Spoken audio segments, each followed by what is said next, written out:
Salut à tous, il y a de cela quelques heures, j'ai rencontré un millionnaire qui m'a partagé quelques secrets de son parcours qui lui ont permis aujourd'hui de pouvoir acheter un véhicule qui coûte quand même le quart du million d'euros. 250 000 euros dans un seul véhicule. Si celui-là ne peut pas te donner des conseils, je ne sais pas qui d'autre peut te donner des conseils et que tu écouteras. D'abord, avant de commencer cette vidéo, je t'invite déjà à découvrir le véhicule.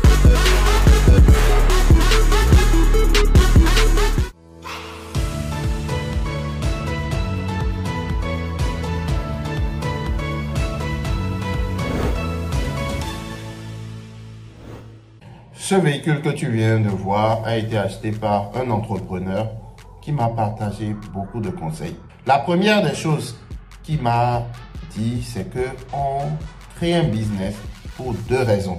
On le crée un business pour racheter son temps et pour créer une richesse générationnelle.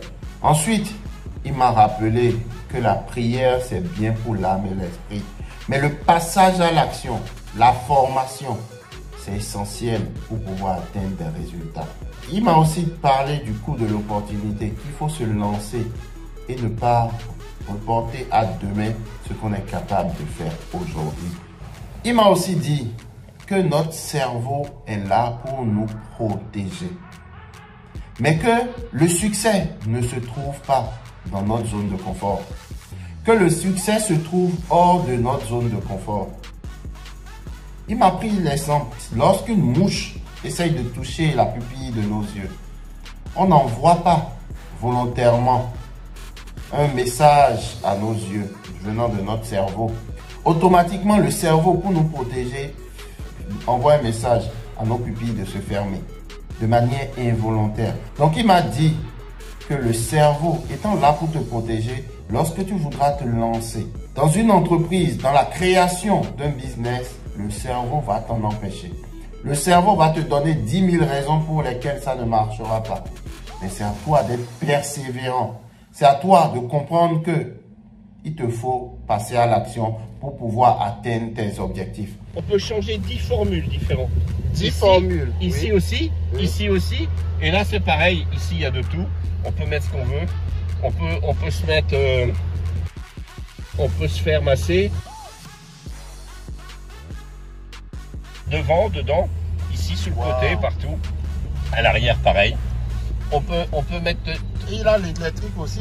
Ouais, ici, on peut mettre 64 couleurs différentes à l'intérieur de la voiture la nuit. Enfin, c'est un tout. C'est un bijou. Et il y a le toit ouvrant aussi. Il y a un toit qui est immense, vous voyez. Si j'ouvre comme ça, waouh, ça va jusqu'au fond. Waouh. C'est fabuleux, c'est fabuleux. Heureusement, parce que ça vaut un œil. Hein. Oui, ça vaut un œil. Ça vaut un... C'est waouh. Il m'a rappelé qu'un bateau ne coule pas à cause de l'eau qui est autour de lui, mais le bateau coule à cause de l'eau qui se trouve à l'intérieur. Donc, j'ai retenu, comme il a dit, qu'il ne faudrait pas que je laisse les pensées limitantes des autres venir impacter mon moi intérieur, venir impacter mes rêves. Il m'a dit, tes rêves t'ont été donnés à toi. C'est ta responsabilité de les réaliser. Il m'a demandé aussi, est-ce que je savais où se trouvaient les plus grands rêves? J'ai dit non.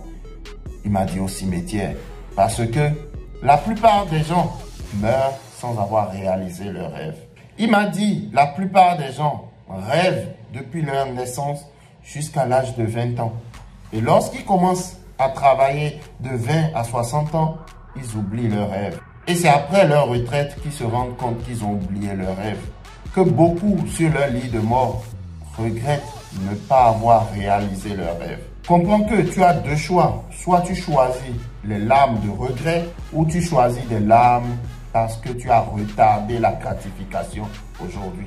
Moi, je préfère choisir des larmes parce que j'ai retardé la gratification. Parce que j'ai accepté de travailler pour mon patron de 9h à 17h et de travailler pour moi-même de 17h à 21h. Oui, ça va te faire couler des larmes. Ce monsieur m'a expliqué qu'il a commencé très jeune.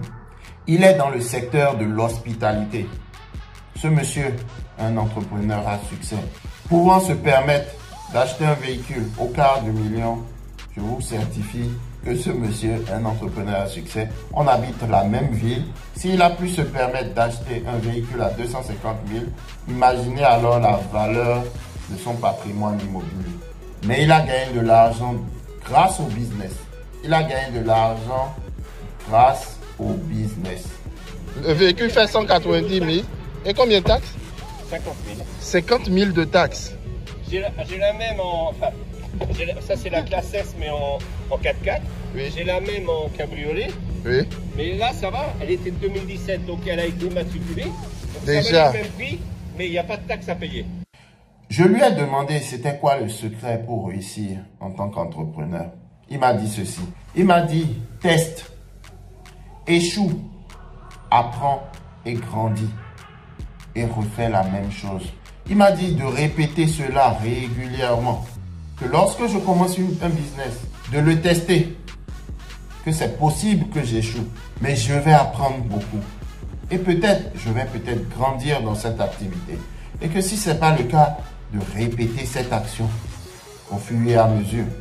Quand il a dit, j'ai compris pourquoi mes tout premiers business n'ont pas marché. Et j'ai compris pourquoi. À force d'essayer, j'ai finalement trouvé un business qui a marché pour moi, qui est la location de voiture. Il m'a dit que tant que tu continues dans ce cercle de tester, d'échouer, d'apprendre et de grandir, que le succès est inévitable. Il m'a rappelé qu'on est les seules personnes qui puissent influencer nos vies. Il m'a dit en tant qu'entrepreneur, on doit faire preuve de proactivité pour augmenter nos chances d'avoir du succès. Ça me fait... moi, j'ai des véhicules qui sont dans l'ordre de 20 000, 30 000. Oui. Ça me fait 10 véhicules, quoi. Oui, donc, bien sûr. C'est énorme. Waouh! Si je vois que ça me coûte trop cher en entretien, bon, les garanties, elle est garantie. Mais ça, c'est rare en France. Il n'y en a pas en France. Il y en a zéro. On peut aller chez Mercedes, ils ne peuvent pas vous l'avoir. On ne peut pas l'avoir. J'étais chez Mercedes, je leur ai demandé. C'est pour ça que j'ai dû aller à Monaco. Il y en avait une à Monaco. Ok. Et c'est tout. Ah, Mercedes de Monaco, quoi. Non, un garagiste spécialisé dans les voitures. Ça, il a importé des USA ou quoi? Non, celle-là, elle vient d'Italie. D'Italie. Waouh, elle est énorme. Elle est énorme. Elle est du 25 novembre l'année dernière. 25 novembre 2021. Il m'a dit que s'il n'avait pas pris l'initiative et provoqué son succès, qu'il ne serait pas capable de pouvoir acheter un véhicule du quart de million aujourd'hui. Il m'a rappelé que si tu es la personne la plus intelligente d'un groupe, tu n'es pas dans un groupe, tu es dans une cage. Rappelez-vous qu'on dit que vous êtes la moyenne des 5 personnes que vous côtoyez. Donc, toi qui m'écoutes, regarde autour de toi. Qui côtoies-tu de manière quotidienne, de manière hebdomadaire? Fais un inventaire de ton cercle d'amis. Pose-toi la question de savoir est-ce que dans 5 ans, dans 10 ans, ces personnes reflètent le succès que tu désires. Si ce n'est pas le cas, tu sais quoi faire. Il m'a dit, le temps a plus de valeur que l'argent. Que tu peux avoir plus tard, plus d'argent, mais pas plus de temps. Qu'il aimerait bien revenir à sa jeunesse, être plus jeune pour reprendre à nouveau. Et cela m'a fait un tic sur une citation de Warren Buffett qui dit que si tu ne trouves pas un moyen de pouvoir générer des revenus quand tu dors, tu travailleras jusqu'à ce que tu meurs. Et c'est l'une des citations qui m'a amené à créer un revenu tel que celui de la location de voitures, qui me permet de pouvoir me réveiller, de voir qu'une de mes voitures en connect est partie en location et est même revenue et m'a permis de gagner de l'argent pendant que je dormais. Il m'a dit, j'ai pu obtenir tout ça parce que j'avais un grand pourquoi. Parce que j'avais une vision qui n'était pas motivée par l'argent. Que l'argent ne faisait pas partie de son équation. Que son obsession venait de son pourquoi et de sa vision. Il m'a dit qu'il voulait être libre de toute contrainte. Il m'a rappelé la définition du succès, qui est le fait que l'opportunité rencontre la préparation. Il m'a dit, c'est mieux d'être préparé et ne jamais rencontrer d'opportunité que de ne pas être préparé et que l'opportunité vienne taper à ta porte et que tu ne sois pas préparé. Donc toi qui m'écoutes, est-ce que tu es préparé? Est-ce que tu es préparé à ce que l'opportunité puisse devenir un succès? Que tout comme les athlètes qui se lèvent à 5h, 4h du matin pour aller faire des répétitions, ils ne sont pas motivés. Il m'a dit que ce n'est pas la motivation qui les lève le matin de leur lit. Non, c'est la discipline. C'est la discipline et la persévérance et la consistance. Il m'a dit, parce que j'ai parlé avec lui de ma société de location de voitures, il m'a dit d'être persistant, d'être discipliné. Il m'a parlé des hauts et des bas qu'il a connus durant le Covid, des leçons qu'il a tirées de cela. Mais le secret, c'est la discipline et la consistance. Il m'a dit que l'un de ses leitmotifs est de ne jamais se donner des excuses. Il m'a dit que mon succès futur dépend des actions que je pose aujourd'hui. Que s'il n'avait pas posé certaines actions, aujourd'hui il ne serait pas capable de pouvoir acheter un véhicule du quart du million.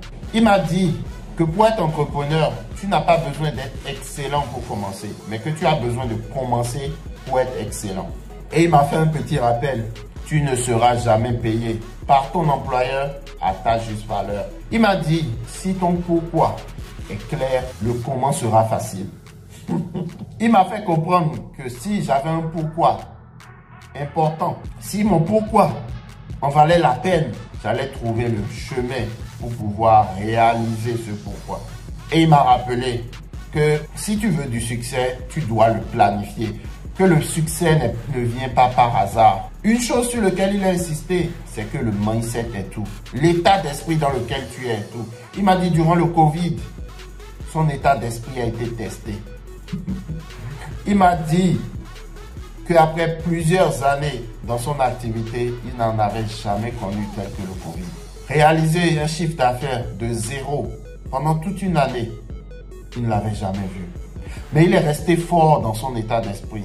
Je lui ai dit comment il a pu acheter un tel véhicule. Il m'a dit qu'il faut d'abord le concevoir dans son esprit avant de pouvoir le toucher physiquement. Et là, j'ai compris que cet achat n'était pas une action vaine, une action ponctuelle. C'était un processus. Il a acheté ce véhicule dans sa tête avant de pouvoir l'acheter physiquement. Il m'a rappelé qu'on a tous 24 heures dans une journée. Et que toi, moi ou lui, en faisant ce qu'on veut. Mais la première des règles pour pouvoir réaliser et atteindre ce succès est de retarder la gratification. Ça m'a rappelé une citation de Jack Ma, le créateur de Alibaba, qui disait « Aujourd'hui est difficile, demain sera encore plus difficile, après-demain sera beau. » La plupart des gens abandonnent demain soir. Donc, j'ai compris ce qu'il voulait dire. La consistance, la persévérance. Si tu as aimé cette vidéo, mets dans les commentaires laquelle des leçons tu as le plus aimé que j'ai partagé avec ce monsieur. Mets-le dans les commentaires et je te donnerai celle que moi j'ai le plus appréciée aussi. Vivez dans ce vie, sois prospère.